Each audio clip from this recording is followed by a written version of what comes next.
Men жаңы жылда майрамдабаймын, кечинде жөн эле площадька барып тамаша кылсам болобу дейт.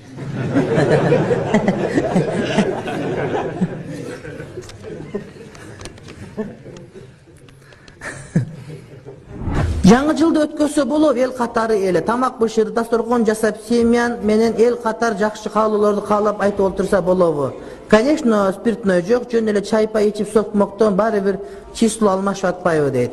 Сен тамак бышырбай койгачка жатып атсаң алмашып атпайбы? Аны сен сөз тамак бышырсаң алмашабы, кандай? Ансы алмашып атпайбы? Мен таң кала берем. Келе турган күндү тосушат, бирок өтүп атканга отчет беришпейт. Маселе сен тоспага жетесиз бетпен Кудай билет. Сен өтүп аткан күнүңү кантип өткөргөнүңү бил. Отчет бер. Хасибу анфусакум кабла ан тухасабу. Эсебиңерди алынганга чейин эсебиңерди алгыла дейт. Ар бир күнгө отчет беришиң керек. Эки күнүң катарынан окшош болуп калса өмүрүң зыянда. Бүгүнкү өмүрүң кечеге окшош болбош керек. Эртең бүгүнкү окшош болбош керек.